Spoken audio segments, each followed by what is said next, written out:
So this brings me back to apologetics, to defending the faith. How should we defend our faith with an atheist? If someone claims to be an atheist, it does little good to try to give that atheist evidences for God, because the atheist already has all the evidence he needs for believing in God. God's made himself known. You know, I think I mentioned this before, but I watched a debate between a Christian and an atheist, and there was an exchange that was really telling, and it went like this, to the best of my memory. It went like this. The atheist said he needed evidence for the existence of God, and the Christian asked him what evidence would he need, and the atheist said something to the effect, something like, well, maybe if there's a giant neon sign on the moon that said, God is real, then I would believe, or that I am God, then I would believe. And the Christian said, no, you wouldn't believe. If God put a giant neon sign on the moon and said that he exists, you would only try to figure out what person or what process that sign was put in the moon, but you still wouldn't believe in God. That atheist still wouldn't believe in God even after having seen that sign. And you know what? That atheist actually agreed with him. He said, you're probably right. He said, you're probably right. Men don't need evidences for God. God has made himself plainly known through his creation. We see it all around us. It's all around us. It shouts, there's a creator.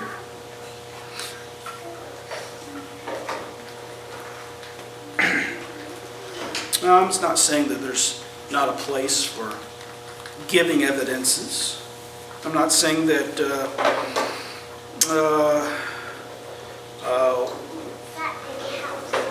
that there's no place to present people with evidences.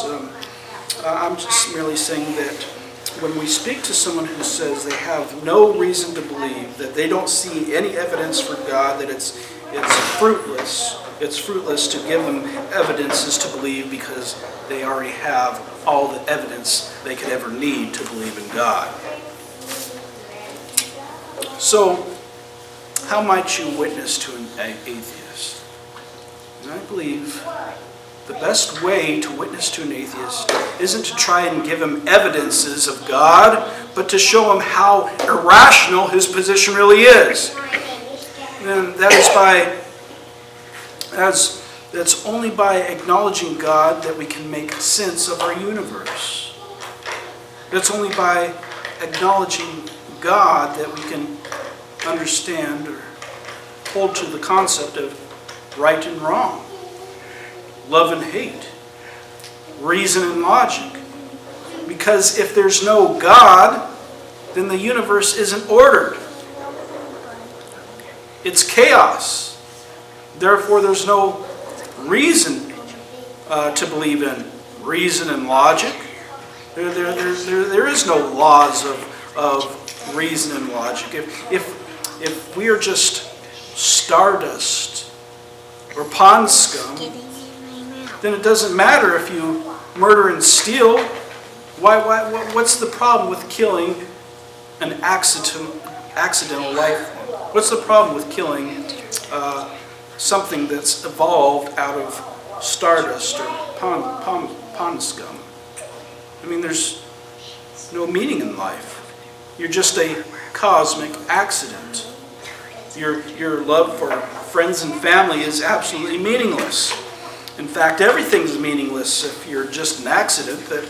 That if you're just evolved life form, stardust, pond scum, then nothing has true meaning, because you're just an accident. Life is absolutely meaningless. But you know what? No atheist who claims that we're the result of the Big Bang, a cosmic accident, no atheist actually lives like we're just an accident. No atheist lives like we're a cosmic accident, because they can't. It's impossible. I mean, no atheist lives like there's no such thing as right and wrong, love or hate, or reason and logic. Because to live like that, to live like we're truly a cosmic accident, would be to live in utter chaos, where we had no care of right and wrong. If we had no care of love and hate, we didn't care for life. No atheist can live that way. No sane person lives like this, because all men know that there is a God and life has meaning, life has purpose. And they know that they're accountable to God. The best way to give reason for your faith to an atheist is to show him the absolute absurdity of his position that there is no God. That position is absolutely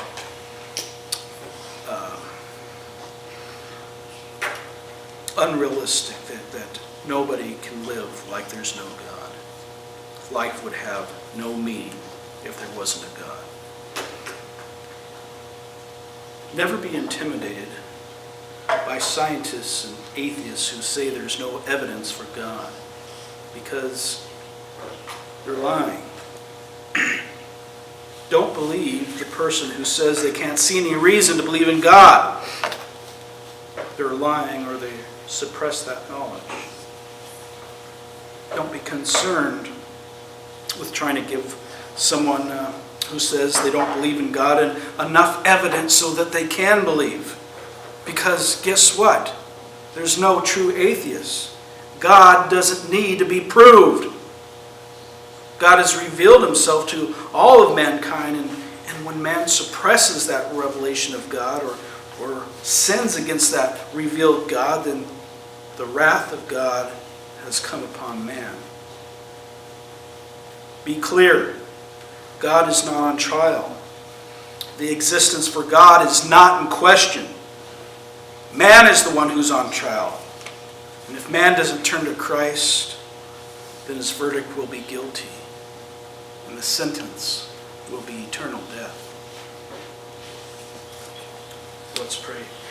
Father, we thank you for your word this morning. We thank you for how you've revealed yourself to us, to all of mankind through your creation, that no man is without excuse for not knowing who you are, that your creation shouts your glory, that your creation reveals your goodness and your power, your glory. Father, I pray that you give us the emboldenment and ability to be good witnesses to our friends and loved ones that may claim they don't believe in you. Help us to reveal the truth to them, that they actually do believe you. Though they may dislike you or hate you, help us to give them understanding that you in fact are true and the one true God. I pray this in Jesus' name. Amen. Let's close